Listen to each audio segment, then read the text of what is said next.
Hello again, everybody. Um, this is now the fourth time, I think, I have attempted to record this message or this video for a number of reasons. Two of them were because of hardware and software malfunctions made it so that none of my audio came through, which really sucked. And the other ones are just this is a really hard topic for me to talk about. And so it's been over a week since I've attempted to record this video. But I feel that this is a really important step in my own recovery. And I feel the need to kind of explain one of the decisions that I've made relatively recently. Like I said, I think it's been about a week since I personally made this decision and followed through with it. But because of the stuff that I put on my YouTube channel before, I just feel the need to explain myself. I don't know if I really need to, or if it's just my own brain telling me I need to do something that I don't, which it does all the time. But, here goes. For those of you that have watched this channel, you know that I talk about my own struggles with mental illness often, for a number of reasons, probably the biggest of which is too many people don't. They don't talk to anyone about their own struggles with mental illness. And it's horrible. A lot of people feel that they're alone, that, what they're dealing with is strange or bizarre, that no one else would understand it, and so they kind of lock it up and they suffer in agony in complete silence. So that's one of the big reasons why I talk about this stuff. And it does make some people uncomfortable, and I don't really apologize for that, because if someone talking about their struggles with mental illness and stuff like that makes you uncomfortable, that might be something that you want to kind of look at in yourself. Because to be blunt, 1 in 5 or 1 in 4 people, depending on what statistics you use, struggle with mental illness around the world. Multiple people that have mental illnesses that they live with on a daily basis, and they should be able to talk about it just like someone, breaking their leg. It's actually more common than a broken bone. So anyway,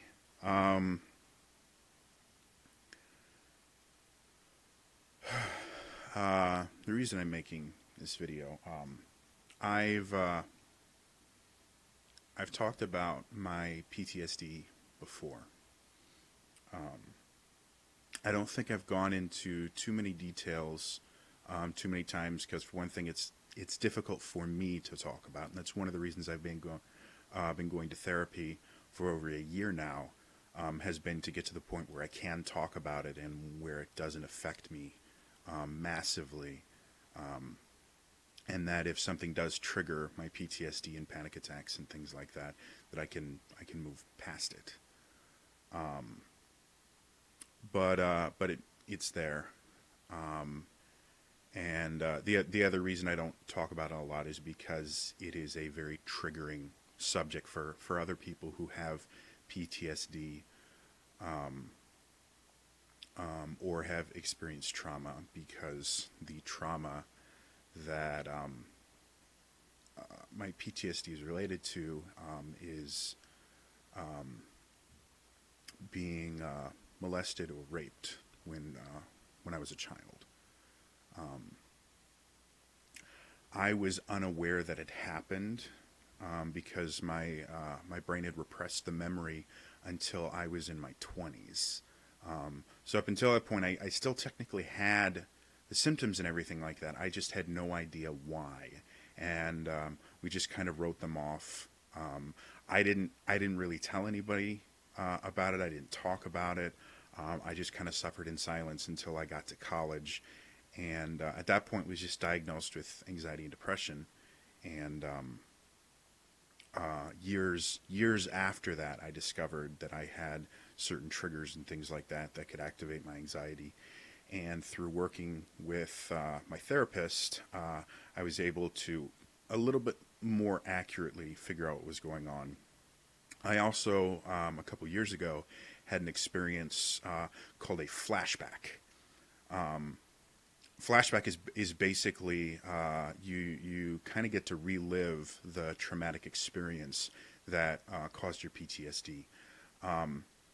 To be blunt, I'm not exactly sure how common it is for people with PTSD to have full flashbacks, but the idea of a trigger is something that can remind you of that traumatic experience and start giving you panic attacks and stuff like that. It's all related to the traumatic experience.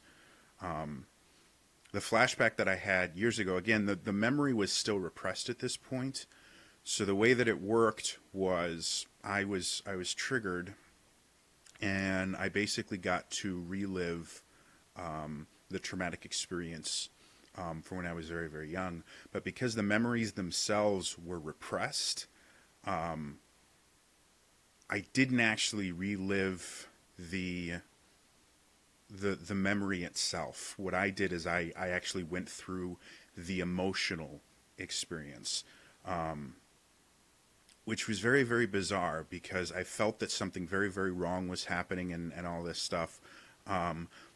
But there was nothing to connect it to. It was just raw emotion. I'm really hating this like light here. It's killing me.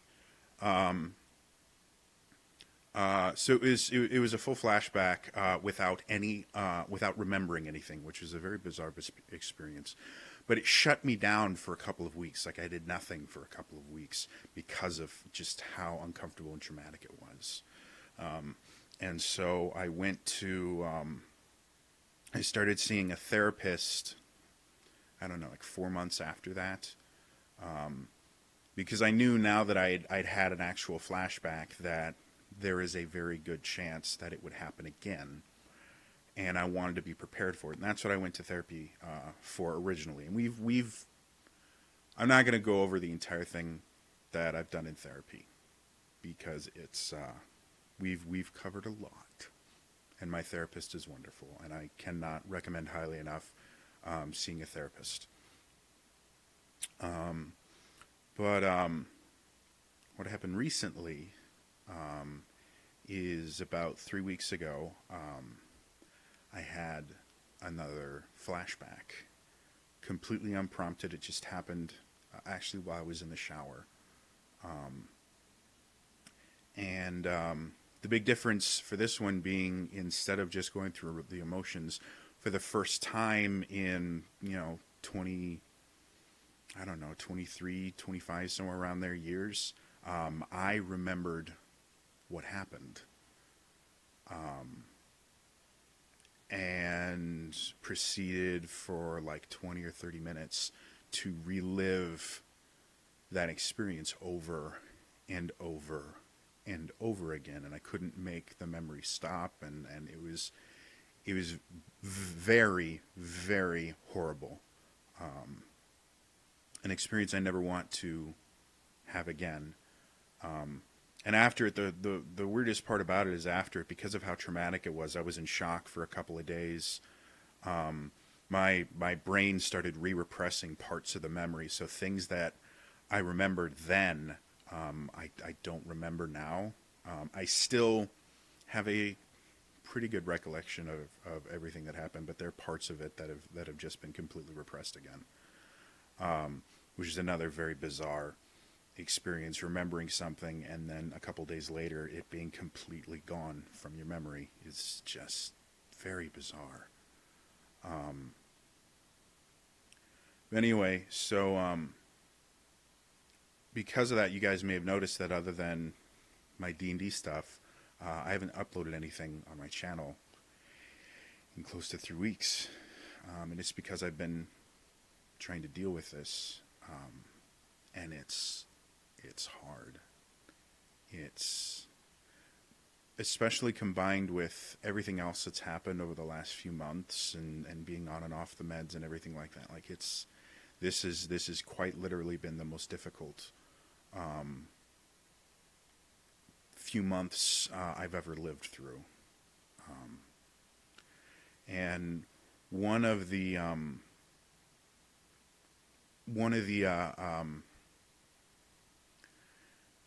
side effects of this flashback is because the flashback happened while I was in the shower, and because the original traumatic event involved a shower, I now have an extremely difficult time bathing,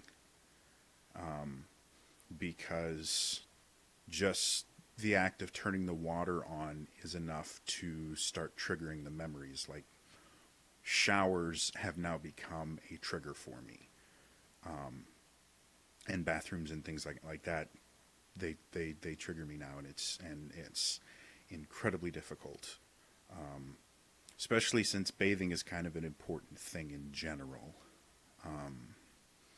and so the only way I've been able to get through it partially. I still can't take like a full-on, shower where I'm, in there and I get all clean and everything like that. I basically have like a timer in my head, and I prioritize, things like I have to wash my hair today or I have to shave today. And as soon as the timer hits and I can't stand it anymore, whatever's not done just doesn't get done.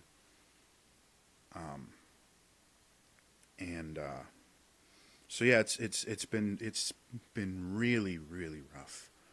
But the one way I've been able to be able to live like a normal human being, basically, has been through Critical Role and Acquisitions Incorporated. What I have to do now in order to be able to shower is I take my phone in with me, and the speaker in my phone is crazy loud. It's one of my favorite things about this phone is that it's got a really good speaker on it. And so what I do is I turn on either Critical Role or Acquisitions Incorporated, one of the older shows on YouTube, and I'll watch it for a little bit before I even turn on the shower, to kind of get myself out of my own head and kind of distract myself. And then I have it playing right next to the shower so that I can kind of look out of the shower and kind of watch it, so that it can distract me long enough to get done what I need to get done and get out.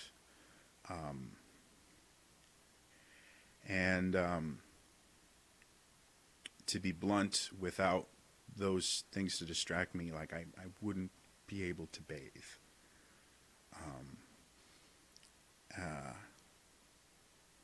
And it sucks. It really, really does.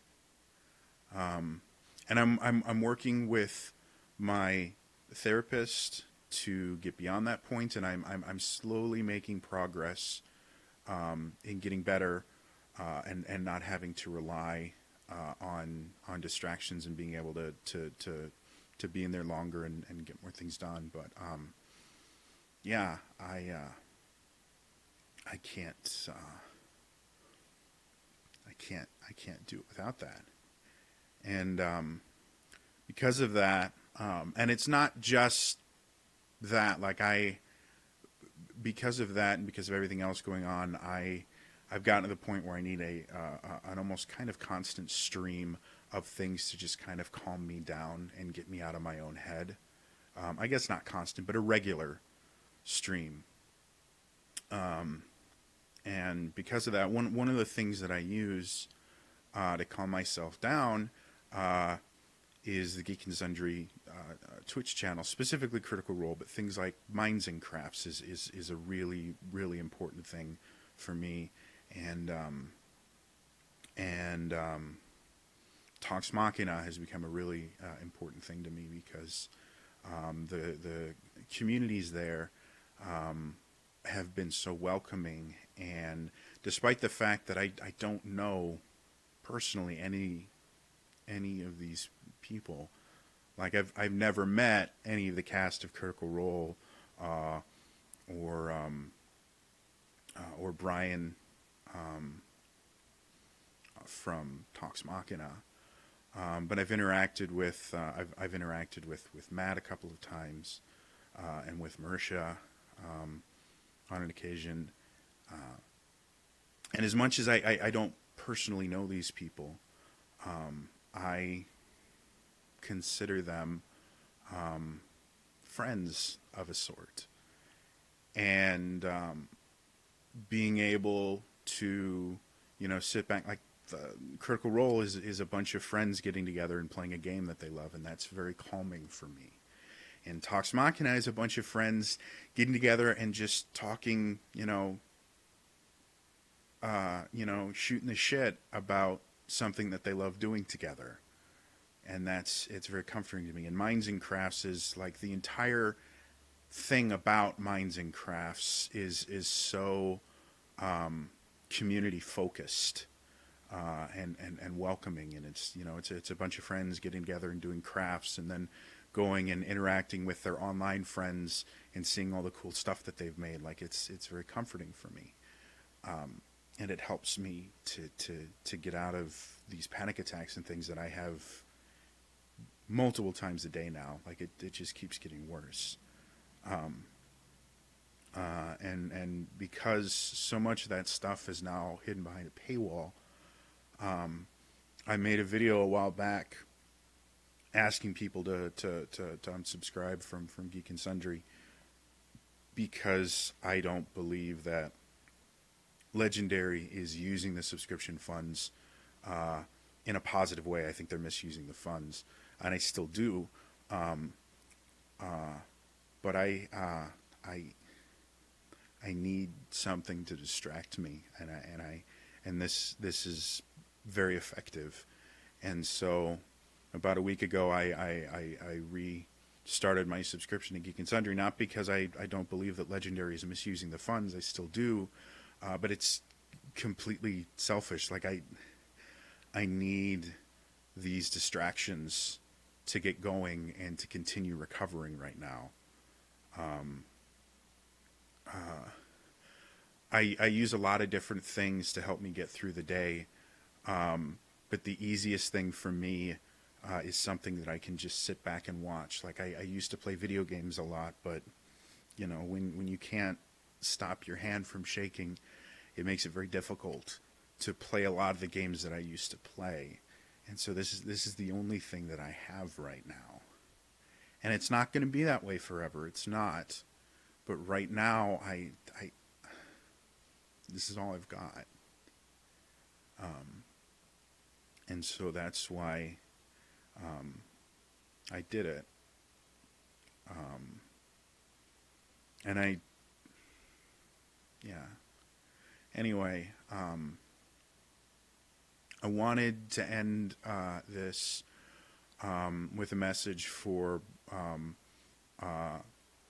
the cast of Critical Role and Talks Machina and Minds and Crafts too, and the cast of Acquisitions Incorporated.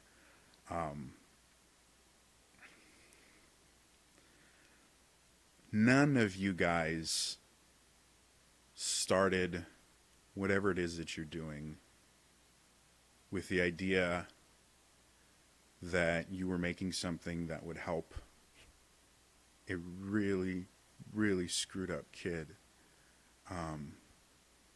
to be able to take a shower. Like none of you guys, that was never, I will guarantee you that was never a thought in your mind. And probably up until this point, you never even considered that. But right now, the content that you guys create out of passion and out of love, and quite a few other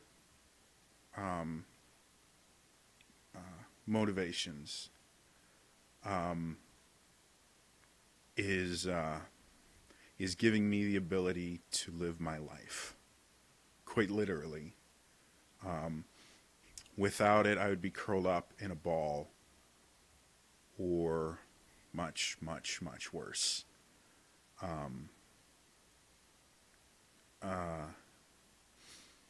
And I wanna thank you for that.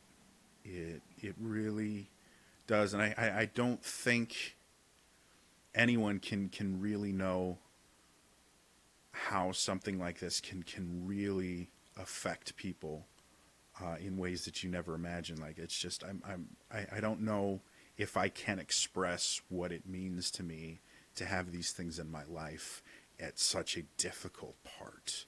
So Matt and Brian and Ashley and Liam and Laura and Travis and Sam and Marisha and Taliesin, thank you so much for sticking with us. And not just that, but for your focus on community and bringing people together, and highlighting how wonderful people in this world can be.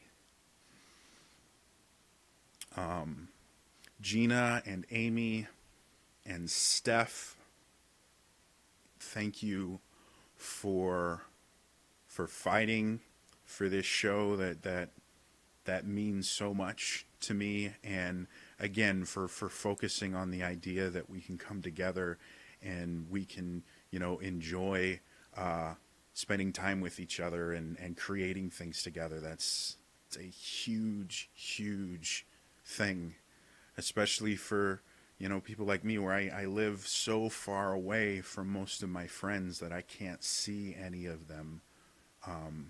Even the ones that live close, I won't see for weeks or months at a time. And so having a show where, a bunch of friends get together and then get together with their online friends and interact and things like that is a really, really big deal for me.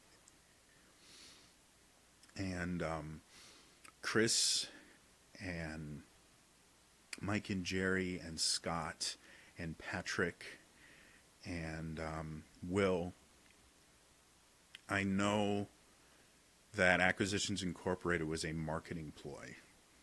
The entire idea behind it was a way to sell 4th edition. And it's turned into so much more. And it very literally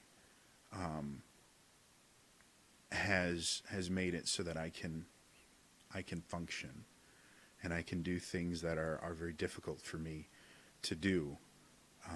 And without it, I would be in a very, very, very different place. It's the reason I started playing D&D. It's the reason I met so many amazing, wonderful people. It inspired one of my own games that I run a couple times a year. Like, it's a really big deal. And again, I know this probably makes a lot of people uncomfortable, and if I'm making anyone uncomfortable, especially the content creators, the people that make all this stuff, I really do apologize. It's not my intention. This has been really, really rough, and you guys have made it livable. You guys have helped me to survive through this, and yeah. Anyway, I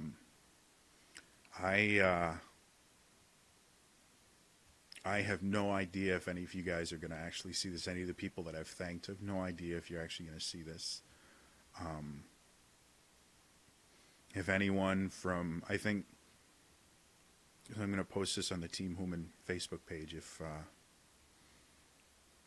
And Jessica Marizan, I forgot, but you were one of the people that started Minds and Crafts, and I have to thank you as well, because again, it wouldn't exist without you. Anyway, if you guys see this, thank you for watching. I really, really appreciate it, and I know this is weird and awkward and uncomfortable, but that's my life right now. Like, I don't get to have normal happen right now. But when I get to hang out with you guys, despite the fact that most of the time you have no idea that I'm even watching, which sounds really creepy now that I said it. But anyway, it gives me that just brief moment of normality. that I'm not as screwed up as I really am, that I'm just a regular person sitting back, hanging with friends, enjoying themselves. And that means the world to me. Anyway, that's all for me today. If you guys could, I really would like to try and get this in front of all those people that I thanked. So, share it on Twitter and the Team Human Facebook page. I'll share it there. Yeah. Anyway, thanks.